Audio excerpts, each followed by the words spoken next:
Shalom saudara sekalian, selamat pagi. Puji Tuhan, kita bertemu lagi untuk kembali merenungkan firman Tuhan dari 1 Samuel pasal 22 ayat 1 sampai dengan 13. Saudara, saya tetap mengharapkan saudara membaca semuanya supaya mendapatkan pemahaman cerita yang lebih baik lagi.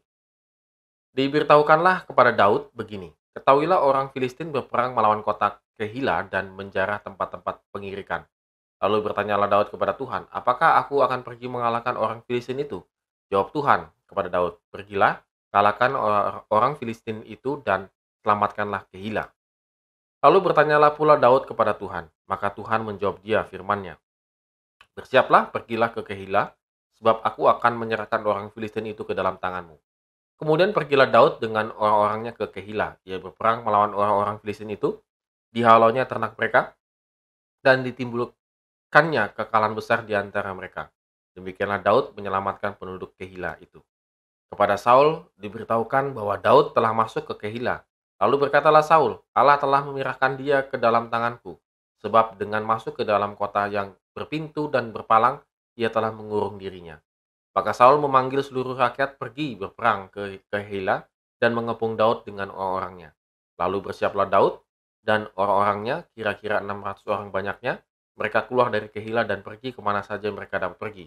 Apabila kepada Saul diberitahukan bahwa Daud telah meluputkan diri dari Kehila, maka tidak jadilah ia maju berperang. Ya, saudara sekalian, posisi Daud pada waktu itu semakin dekat dengan Saul, saudara. Jadi sudah semakin dekat begitu ya. Tetapi Daud masih dipakai Tuhan untuk menyelamatkan orang Filistin, untuk melawan orang Filistin, supaya penduduk Kehila itu selamat. Jadi ini luar biasanya Daud ya saudara sekalian, dia masih dipakai Tuhan di posisi yang terjepit untuk menyelamatkan Kehila. Untuk hal ini Daud berkali-kali bertanya kepada Tuhan. Nah, saudara memang ya gimana ya, melawan orang Filistin, tapi di belakangnya itu Saul lagi kejar-kejaran. Ya ini Daud ini di tengah. Jadi posisinya itu dijepit gitu ya. Kalau dia menang melawan Filistin nggak apa-apa, tapi kalau dia kalah, kocar-kacir misalnya, di belakang ada Saul yang kejar-kejar dia semakin dekat. Nah, saudara ini luar biasa, tapi memang akhirnya Tuhan menyerahkan orang Filistin kepada Daud. Dan memang berbeda dengan Saul yang merancang rencana jahat mengepung kota Kehila untuk membunuh Daud.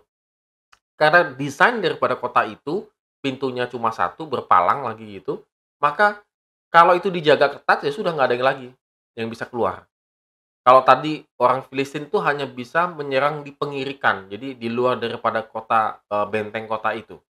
Itu yang diserang oleh orang Filistin. Tetapi Daud akhirnya bisa mengusir mereka dan mereka masuk ke kota Kehila. Maka Saul berpikir, "Ya sudah kita kepung aja, kita bunuh Daud dan seisi kota." Balik lagi saudara, memang nih rancangannya itu rancangan licik dan jahat sekali, si Saul ini. Bukannya membantu kota Kehila, dia tahu orang Filistin lagi banyak di sana. Bukan yang membantu, tapi malah merancangkan rancangan yang jahat. Namun Daud kembali lagi lolos dari Saul. Saudara, ini adalah rencana Tuhan dalam kehidupan Daud.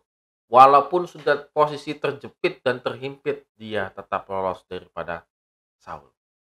Saudara, terkadang kita eh, dipakai Tuhan untuk menolong seseorang misalnya, padahal kita sedang dalam keadaan sulit. Saudara, saya tidak tahu apakah kita sadar tidak sadar, kita sedang dalam keadaan terjepit, tapi kita juga dipakai oleh Tuhan untuk membantu dan menolong sesama kita. Dan mungkin kita tidak percaya apakah kita sanggup menolongnya. Sebenarnya kita harus percaya, saudara, karena kita sebagai alat saja. Tuhan yang berkuasa untuk memberikan pertolongan itu sebenarnya. Dalam hal ini kita akan bisa melihat bahwa walaupun saya dalam keadaan terjepit, dalam keadaan sulit, tapi saya tetap masih dipakai oleh Tuhan. Berarti ada maksud dan tujuan yang Tuhan inginkan dalam kehidupan kita. Yaitu supaya kita tetap terus bergantung kepada Tuhan atas pemeliharaan kehidupan kita. Sehingga kita melihat, wow, Tuhan saja bisa menolong orang lain, apalagi saya.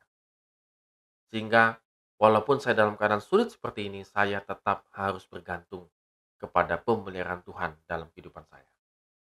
Yang kedua, saudara, supaya jangan salah langkah, tetap bertanya kepada Tuhan. Daud bertanya kepada Tuhan setiap langkah kehidupannya. Apakah ini benar Tuhan? Apakah ini benar Tuhan?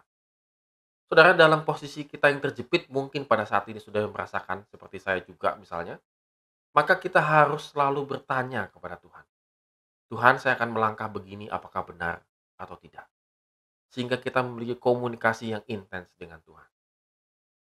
Oleh karena itu, saudara sekalian, mari kita renungkan hari ini, firman Tuhan hari ini. Apakah kita masih bertanya kepada Tuhan dalam setiap langkah kehidupan kita? Amin. Kiranya Tuhan memberkati setiap langkah kehidupan kita hari ini.